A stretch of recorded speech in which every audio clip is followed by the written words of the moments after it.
क्या नेपाल की सरकार के लिए चुनौतियां और आगे आने वाले समय में बढ़ने वाली हैं?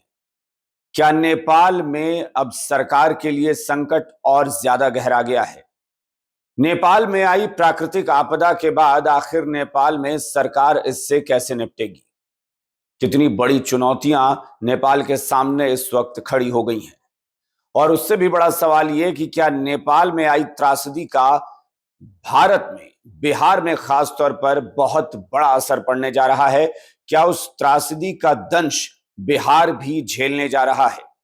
इन तमाम सवालों के जवाब अगले कुछ मिनट में हम इस वीडियो में आपको बताएंगे कि क्या आखिर हो रहा है और बिहार में या भारत में नेपाल की त्रासदी का क्या असर पड़ने जा रहा है। नमस्कार, मेरा नाम अभिषेक कात्यायन है। स्वागत है आपका जी बिहार झारखंड के सोशल मीडिया डिजिटल प्लेटफॉर्म पर।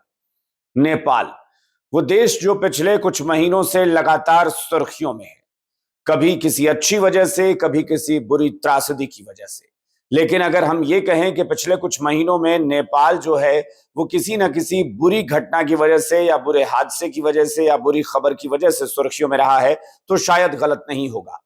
सबको याद है कि नेपाल में कुछ महीने पहले, जिसको लेकर कल हमने वीडियो बनाया था, कि कुछ महीने पहले ही नेपाल में यह घटना हुई थी कि वहां पर जेन ज़ी का आंदोलन हुआ था और नेपाल पहली बार इस कदर एक ऐसे आंदोलन को झेल रहा था जिसमें देश के युवा सड़कों पर आ गए थे, खून खराबा और हिंसा हुई थी, पूरे देश में त्राहिमाम की स्थिति हो गई थी। और परिणाम यह हुआ कि नेपाल की सरकार को वहां की जेन ज़ी ने उखाड़ फेंका और नई सरकार का वहां गठन हुआ था।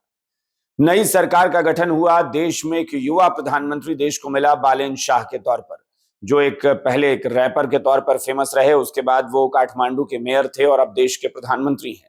तो जेन ज़ी ने तख्ता पलट कर दिया और नई सरकार का चुनाव में गठन हुआ और बालेन शाह देश के प्रधानमंत्री बने। एक तो घटना ये हुई, लेकिन उसके बाद नेपाल लगातार किसी न किसी चुनौती से जूझता रहा, चाहे वो सीमा से जुड़ा विवाद रहा हो या फिर उसके बाद सांप्रदायिक हिंसा का मामला हो, जिसने अभी हाल में नेपाल को बिल्कुल आग में झोंक दिया है। सांप्रदायिक हिंसा की चिंगारी इस कदर भड़की और इस तरह से हिंसा चारों तरफ फैल गई कि नेपाल में एक बार फिर से हिंदू राष्ट्र की मांग पुरजोर तरीके से उठने लगी। लोग सड़कों पर आ गए और लोग एक बार फिर से नेपाल में ये मांग कर रहे हैं कि वहां पर हिंदू राष्ट्र घोषित कर देना चाहिए, धर्मनिरपेक्षता का चोला निकाल कर फेंक देना चाहिए। अभी ये चर्चा हो रही थी, हमने आपको कल वीडियो में बताया भी था कि नेपाल के प्रधानमंत्री के लिए चुनौती बढ़ गई है कि महज 5 महीने में, महज 150 दिन के भीतर ही जेन ज़ी की नजरों से वो उतरते जा रहे हैं।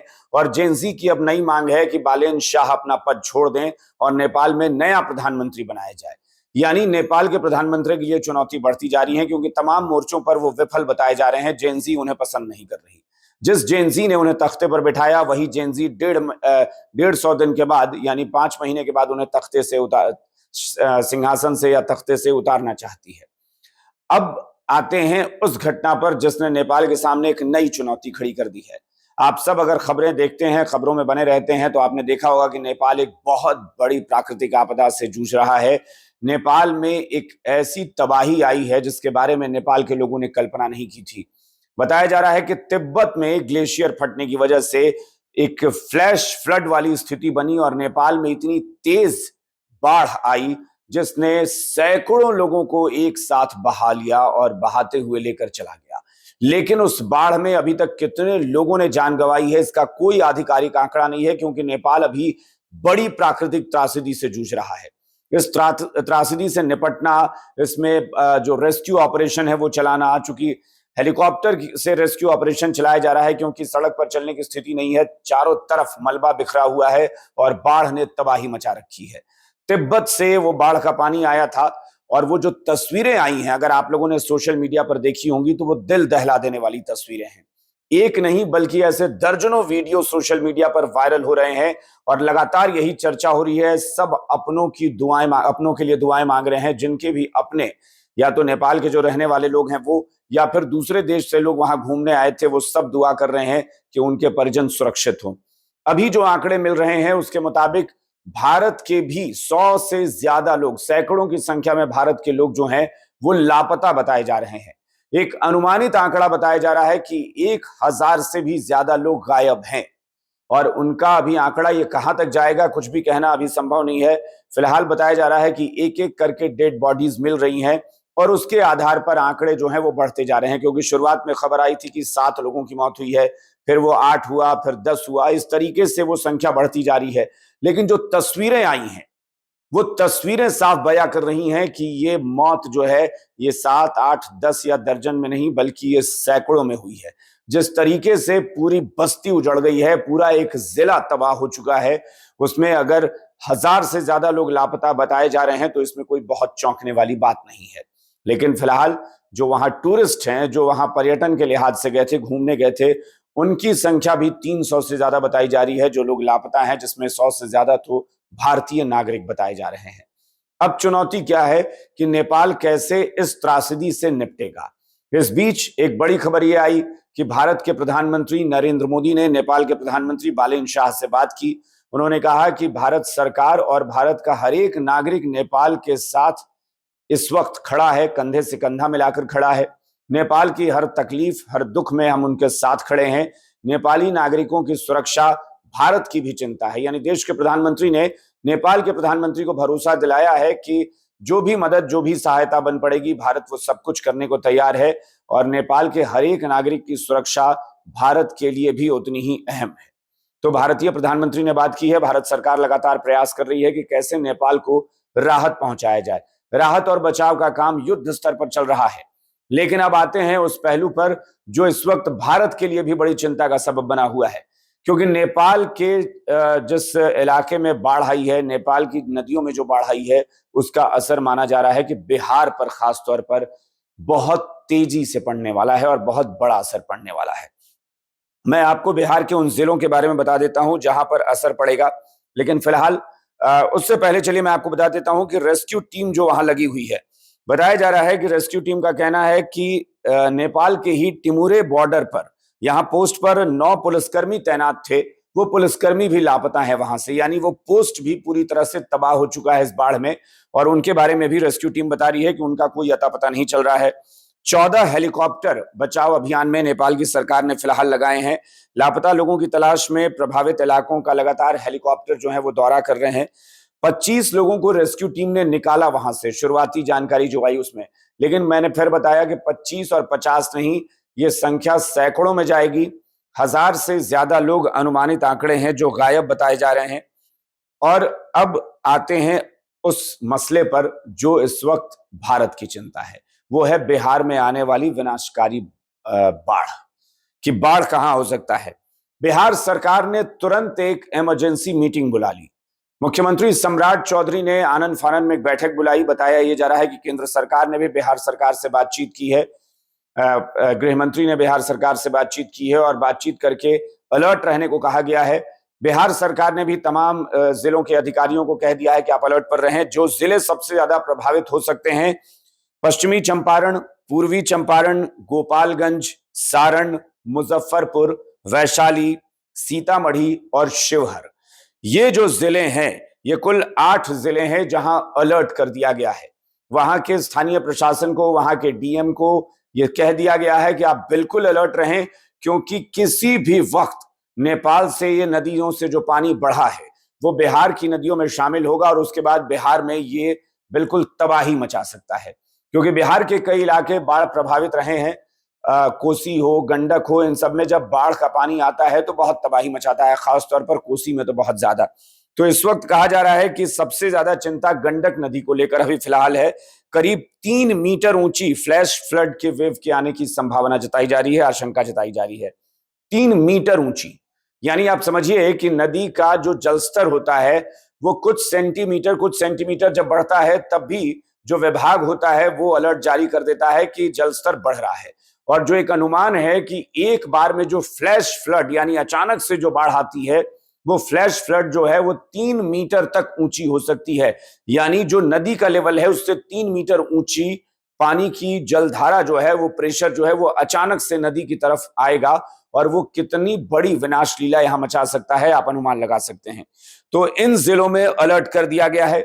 नदी के आसपास के जो बिहार में, मैं फिर कहूं इस वीडियो के जरिए जो लोग भी देख रहे हैं ये वीडियो, उनसे हमारी गुजारिश है कि खासतौर पर ये जिले में फिर से रिपीट कर देता हूं, पश्चिमी चंपारण, पूर्वी चंपारण, गोपालगंज, सारण, सीतामढ़ी, शिवहर, मुजफ्फरपुर और वैशाली, ये जो 8 जिलों का नाम सरकार ने फिलहाल जहां अलर्ट कर दिया है, जहां भी जो लोग नदी के किनारे रहते हैं वो सतर्क रहें, वो जल्द से जल्द अपने लिए नया रिहायशी इलाका कहीं देख लें और वहां चले जाएं, क्योंकि बाढ़ का खतरा बहुत बड़ा है और प्रचंड बाढ़ आ सकती है जिस तरीके से नेपाल में इसका असर पड़ा है।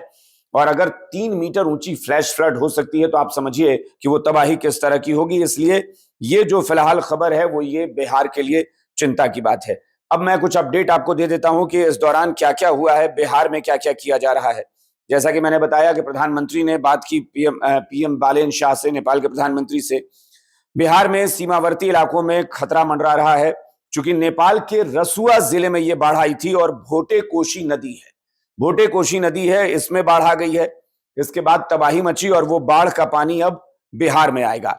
बिहार के रक्सौल और मोतिहारी से ये एंटर करता है, रक्सौल से, तो वहां सबसे पहले अलर्ट जारी किया गया है। बाढ़ की आशंका को देखते हुए प्रशासन ने भी कह दिया है कि नदी के किनारे के लोग जो हैं वो सुरक्षित ठिकाने देख लें और वहां तुरंत चले जाएं, क्योंकि ये रात में भी बाढ़ का खतरा बहुत तेजी से बढ़ सकता है। गोपालगंज में गंडक नदी में फ्लैश फ्लड की आशंका है और यह सारण में हो सकता है। सारण बांध के अंदर निचले इलाके के लोगों को अलर्ट कर दिया गया है, क्योंकि सारण में भी जब पानी आता है गंडक का तो फिर यहां भी बाढ़ का खतरा होता है। तो जो निचले इलाके हैं यानी नदी के बराबर के जो इलाके हैं वहां सबसे ज्यादा खतरा है। सुरक्षित स्थानों पर शरण लेने की अपील की जा रही है। प्रशासन माइकिंग करना शुरू कर चुका है नदी किनारे लोगों के लिए। माइकिंग यानी माइक के जरिए अनाउंसमेंट किया जा रहा है, अपील की जा रही है कि आप नदी के किनारे से हट जाएं और जल्द से जल्द वहां से निकल जाएं, क्योंकि बाढ़ का खतरा बहुत बड़ा हो सकता है।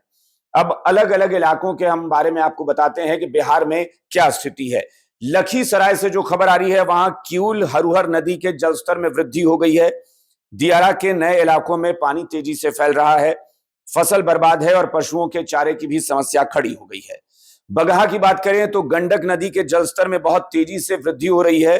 बाढ़ की आशंका को लेकर यहां भी हाई अलर्ट जारी कर दिया गया है। दियारा के लोगों को कहा गया है सुरक्षित ठिकाने पर चले जाएं और गंडक बराज पर 24 घंटे की मॉनिटरिंग शुरू कर दी गई है। जो गंडक बराज है, बांध है, वहां पर 24 घंटे लगातार मॉनिटरिंग की जा रही है कि कभी भी कुछ भी यहां हो सकता है। बांध पर दबाव बहुत तेजी से बराज पर, इस डैम पर बढ़ सकता है। इसके आगे आपको गोपालगंज में बताएं कि बाढ़ की आशंका, जैसा कि मैंने बताया है, प्रशासन अलर्ट पर है। सारण में भी निचले इलाकों में अलर्ट कर दिया गया है। बाढ़ प्रभावित क्षेत्रों में चूंकि डीएम जो सारण के हैं समीर सौरभ, उन्होंने खुद सारण बांध का निरीक्षण किया है और कहा है कि संभावित आश्रय स्थल जो हैं वहां भी तुरंत व्यवस्था कर दी जाए, जहां पर आश्रय बनाया जा सकता है। अधिकारियों को कहा गया है कि वहां पर तुरंत मुआयना करें और जल्दी से जल्दी लोगों के रहने की वहां व्यवस्था करें, क्योंकि किसी भी वक्त बाढ़ आ सकती है और तबाही मचा सकती है। अब तक जो विदेशी नागरिक नेपाल में पहुंचे थे उसमें मैंने बताया 300 के करीब लोग लापता हैं, विदेशी नागरिक, जिसमें 100 से ज्यादा भारतीय हैं। ये मैंने आपको पूरा आंकड़ा बता दिया है कि क्या हो रहा है। इस वक्त मुख्य सचिव की अध्यक्षता में लगातार उच्च स्तरीय बैठक चल रही है। पहले भी बैठक हो चुकी है, मुख्यमंत्री भी लगातार बैठक कर रहे हैं, जो चीफ सेक्रेटरी हैं बिहार के वो भी बैठक कर रहे हैं। एनडीआरएफ और एसडीआरएफ की अग्रिम तैनाती कर दी गई है। अधिकारियों को संबंधित जिलों के डीएम को कह दिया गया है कि एनडीआरएफ और एसडीआरएफ की टीम लगातार आप तैनात रखिए, क्योंकि कभी भी कोई भी समस्या खड़ी हो सकती है। कोसी, बागमती, गंडक कैचमेंट के कई क्षेत्रों में मध्यम जोखिम की आशंका है, लेकिन गंडक में लगभग 3 मीटर ऊंचे तक फ्लैश फ्लड की आशंका बताई जा रही है। बेतिया में, मोतिहारी में, गोपालगंज, सारण, मुजफ्फरपुर, वैशाली में सतर्कता बरतने के निर्देश दे दिए गए हैं। यानी पूरी जानकारी मैंने आपको दे दी कि बिहार के कौन कौन से इलाके खतरे में हैं, कहां कहां चुनौती है। और हम सब, आप सब भी, जो लोग भी हैं जो इस वीडियो को देख रहे हैं, जो नेपाल की खबरों से अवगत हैं, वो सब ईश्वर से यही प्रार्थना करें कि जनहानि कम से कम हुई हो, क्योंकि जो अनुमान है, जो आशंका है, उसके मुताबिक बहुत बड़ी त्रासदी आ सकती है। और बड़ी त्रासदी यानी लोगों की मौत का आंकड़ा बहुत ज्यादा बढ़ सकता है। लेकिन हम सब ईश्वर से यही प्रार्थना करें कि मौत का आंकड़ा कम रहे, ज्यादा से ज्यादा लोग सुरक्षित बचा लिए जाएं। और बिहार में जो खतरा इस वक्त मंडरा रहा है, अगले 24 घंटे, 48 घंटे बहुत खतरनाक हो सकते हैं बिहार के कुछ जिलों के लिए, तो उस पर भी अधिकारी कह रहे हैं कि आपको किसी भी अफवाह में नहीं पड़ना है। बस आप खुद अपनी सुरक्षा का उपाय कर लें और कहीं सुरक्षित ठिकाने की तरफ चले जाएं। नदी के किनारे रहने या वहां जाने का जोखिम फिलहाल न उठाएं। और नेपाल में भी जो विदेशी नागरिक हैं उन सबसे भी हमारी गुजारिश है कि फिलहाल आप लोग नेपाल से वापस चले जाएं, क्योंकि नेपाल इस वक्त बड़ी त्रासदी से, बड़ी प्राकृतिक आपदा से जूझ रहा है। तो फिलहाल इस वीडियो में इतना ही। जी बिहार झारखंड का social media digital platform like करें, फॉलो करें, सब्सक्राइब करें, हमारे वीडियो पर कमेंट जरूर करें। और आप भी नेपाल में अगर आपके कोई अपने वहां फंसे हुए हैं या उनके बारे में कोई जानकारी है तो आप हमारे साथ जरूर कमेंट करके बताएं कि क्या आपके लोग नेपाल में जो हैं उन्होंने आपसे संपर्क कर लिया है, वो सुरक्षित हैं, क्या स्थिति है, वो आप भी हमें जरूर बताएं। नमस्कार।